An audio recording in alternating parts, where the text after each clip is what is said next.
தேமுதிக அலுவலகத்திற்கு அக்கட்சியினுடைய பொதுச் செயலாளர் பிரேமலதா விஜயகாந்த் அங்கு வருகை தந்திருக்கிறார். குறிப்பாக தேசிய ஜனநாயக கூட்டணியில் இவர்கள் இணைகிறார்களா இல்லையா என்பது குறித்த முடிவு எப்போது வேண்டுமானாலும் வெளியாகலாம். குறிப்பாக தற்போது தமிழ்நாட்டிற்கு வந்திருக்கக்கூடிய பியூஷ் கோயலை அவர் சந்திக்கலாம் என்ற எதிர்பார்ப்பு இருக்கக்கூடிய நிலையில் கோயம்பேட்டில் இருக்கக்கூடிய தேமுதிக அலுவலகத்திற்கு அவர் வந்திருப்பதும் அது சார்ந்த ஆலோசனையில் அவர் ஈடுபடுவதற்கான வாய்ப்பு இருக்கிறது என்ற தகவலும் வெளியாக இருக்கிறது.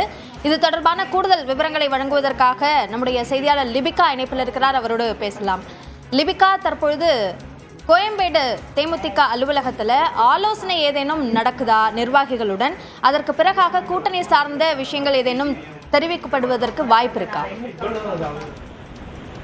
கண்டிப்பா சென்னை கோயம்பேட்டில் இருக்கக்கூடிய தேசிய முற்போக்கு திராவிட கழகத்தின் தலைமை அலுவலகத்திற்கு தற்போது கட்சியினுடைய பொதுச் செயலாளர் பிரேமலதா விஜயகாந்த் வருகை தந்திருக்கின்றார். குறிப்பாக பொருளாளர் LK சுதீஷ் மற்றும் தலைமை நிலைய கழக செயலாளர் பார்த்தசாரதியும் தற்போது வருகை தந்திருக்கின்றார்கள். குறிப்பாக இன்றைய தினம் 2026 சட்டமன்ற தேர்தலை முன்வைத்து இந்த கூட்டணி பேச்சுவார்த்தை என்பது தொடர்ந்து நீடித்து வருகின்றது. நுங்கம்பாக்கத்தில் இருக்கக்கூடிய தனியார் நட்சத்திர விடுதியில் மத்திய அமைச்சரும் தமிழ்நாடு சட்டமன்ற தேர்தல் பாஜகவினுடைய தேர்தல் பொறுப்பாளருமான பியூஷ் கோயல் தமிழகத்திற்கு வந்திருக்கக்கூடிய நிலையில் 4 நாள் பயணமாக வந்திருக்கக்கூடிய நிலையில் தொடர்ச்சியாக இன்றைய தினம் பல்வேறு கட்சிகள் இந்த கூட்டணி குறித்தான அந்த ஆலோசனை என்பது முடிவு எடுக்கப்பட்டிருக்கின்றது. இந்த நிலையில் இன்றைய தினம் தேமுதிக சார்பில் இந்த கூட்டணி பேச்சுவார்த்தைக்கு வருவார்கள் என எதிர்பார்க்கப்பட்டிருந்த நிலையில் தற்போது தலைமை அலுவலகத்திற்கு வந்திருக்கின்றார். குறிப்பாக இன்றைய தினம் தலைமை அலுவலகத்தில் இன்னும் சற்று நேரத்தில் செய்தியாளர்களை கட்சியின் பொதுச் செயலாளர் பிரேமலதா விஜயகாந்த் சந்திக்க இருப்பதாக தெரிவித்திருக்கின்றார். குறிப்பாக 2026 சட்டமன்ற தேர்தலில் தேமுதிக யாருடன் கூட்டணி வைக்கப் போகிறது என்பது குறித்து ஏற்கனவே தேமுதிகவினுடைய கடலூர் மாநாட்டில் தெரிவிப்பதாக இருந்த நிலையில் அன்றைய தினம் கூட்டணி குறித்து முடிவு எடுக்கப்பட்டிருக்கின்றது. அது குறித்து விரைவில் அறிவிக்கப்படும் என்ற ஒரு இதையும் தெரிவித்திருந்தார். இந்த நிலையில் தற்போது அது தொடர்பாக செய்தியாளர்களை சந்திக்க வாய்ப்பு இருக்கின்றது. குறிப்பாக கட்சி நிர்வாகிகளுடன் ஆலோசனை என்பது இன்றைய தினம் குறைவாக பார்க்கப்பட்டு வருகின்றது. குறிப்பாக கட்சியில் இருக்கக்கூடிய மூத்த நிர்வாகிகள் யாரும் பெரிய அளவில் இன்னும் கட்சி அலுவலகத்துக்கு வரவில்லை. கட்சியினுடைய பொருளாளர் LK சுதீஷ் மற்றும் தலைமை நிலைய செயலாளர் பார்த்தசாரதி ஆகிய இருவர் மட்டுமே தற்போது தலைமை அலுவலகத்திற்கு வந்திருக்கின்றார்கள்.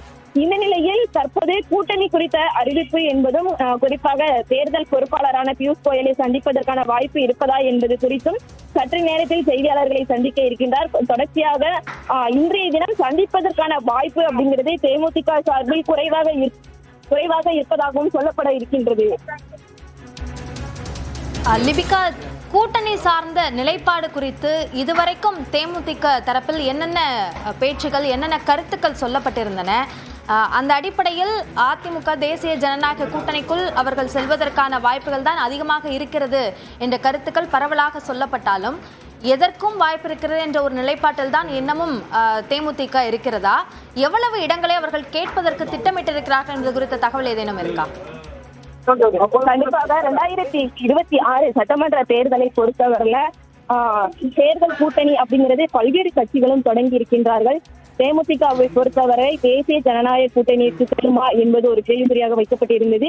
ஏற்கனவே அதிமுகவுடன் ராஜ்யசபா சீட் ஒதுக்கப்படுவதில் ஏற்கனவே ஒரு மன வருத்தம் என்பது இருந்தக்கூடிய நிலையில் தற்போது இந்த 2026 சட்டமன்ற தேர்தல் யாருடன் கூட்டணி அப்படிங்கிறது தொடர்பாக தற்போது பிரேமலதா விஜயகாந்த் செய்தியாளர்களை சந்தித்து வருகின்றார். இன்றைய தினம் மத்திய அமைச்சர் பியூஷ் கோயலை சந்திப்பதாக இருந்த நிலையில் தொடர்ந்து அது சம்பந்தமாக செய்தியாளர்களை சந்தித்து வரக்கூடியதை நம்மால் பார்க்க முடிகிறது.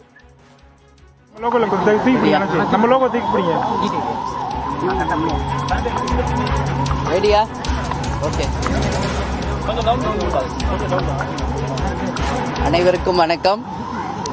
தேசிய முற்போக்கு திராவிட கழகத்தின் சார்பாக இன்றைக்கு கேப்டன் அவர்களுக்கு பூஜை செஞ்சுட்டு எங்களுடைய டெய்லி ஒர்க் தொடங்க வந்திருக்கேன்.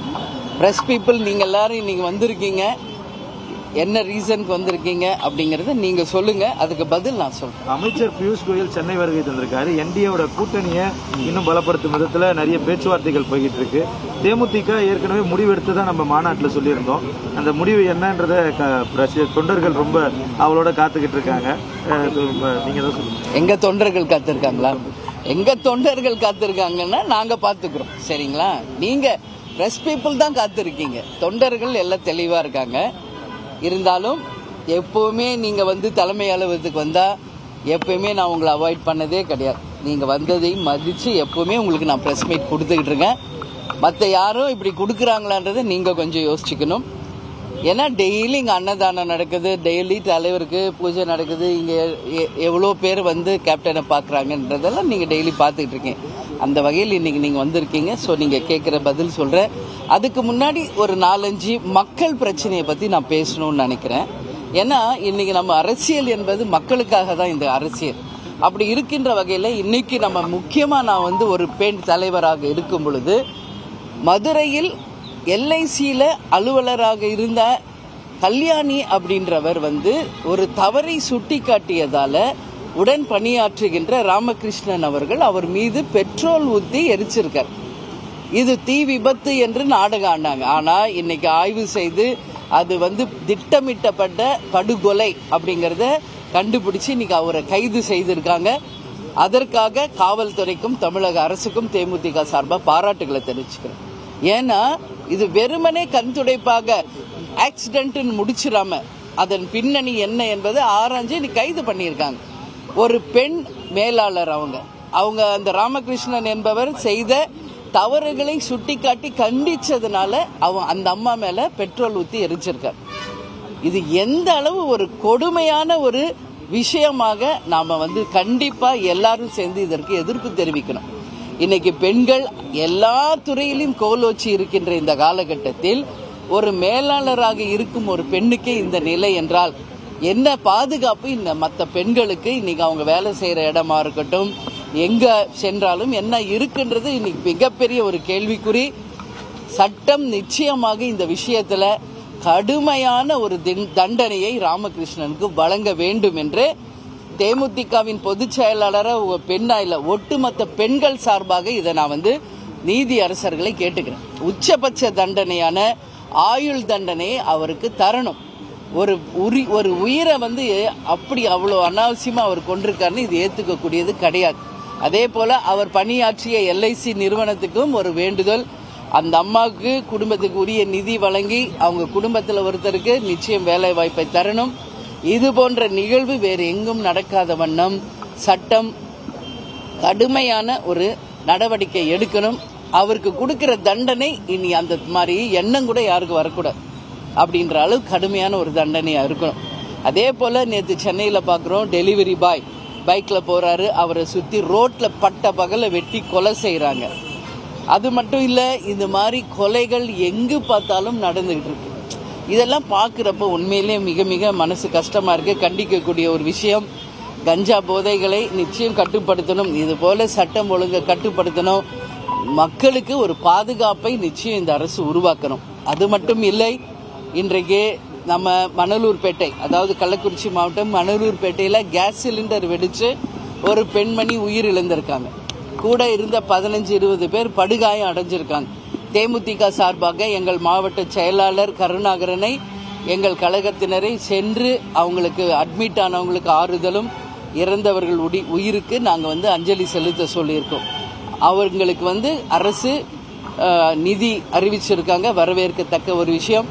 ஆனால் இது போன்ற ஒரு பொது இடத்தில் இந்த மாதிரி நிகழ்வுகள் நடக்காத வண்ணம் முன்கூட்டியே காவல்துறை பாதுகாப்பு தரணும்னு சொல்லி நான் கேட்டுக்கிறேன். ஏன்னா இது போல சிலிண்டர் வெடிக்கிறது, கேஸ் பலூன் வெடிக்கிறது, பட்டாசு தொழிற்சாலையில் விருதுநகரில் இது மாதிரி பல விபத்துகள் எங்கு பார்த்தாலும் நடக்கு.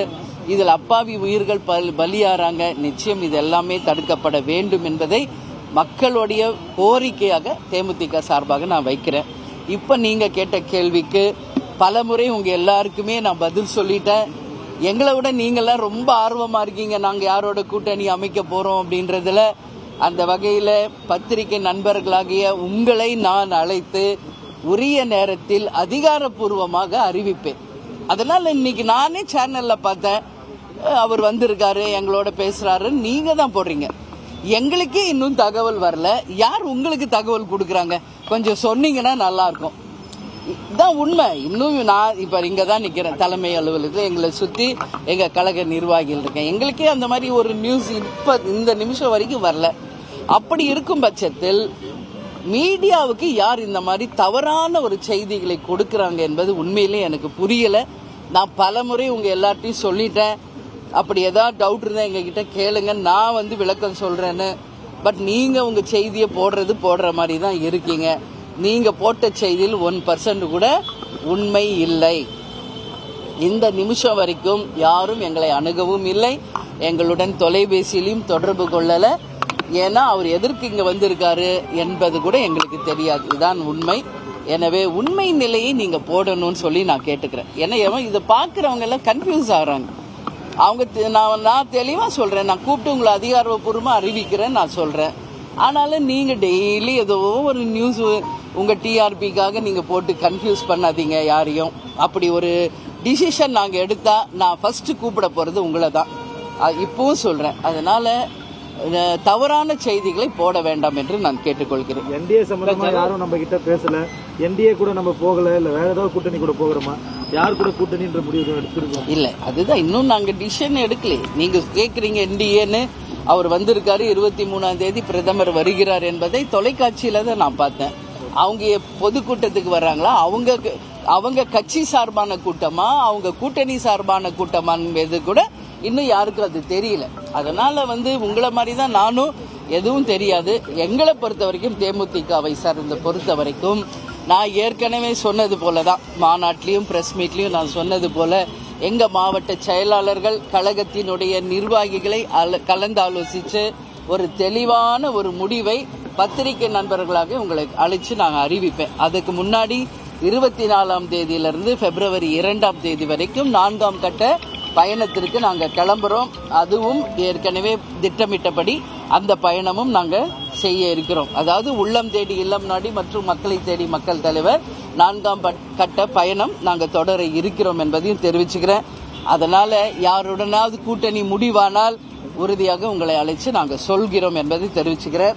அதே மாதிரி பாலிமர் சேனல், நீங்க தான் அன்னைக்கு வந்தீங்க. உங்ககிட்ட நான் ஒன்று கேட்டுக்கிறேன். உங்களுக்கு எல்லாமே இங்கே என்ன நடக்குதுன்னு தெரியும்.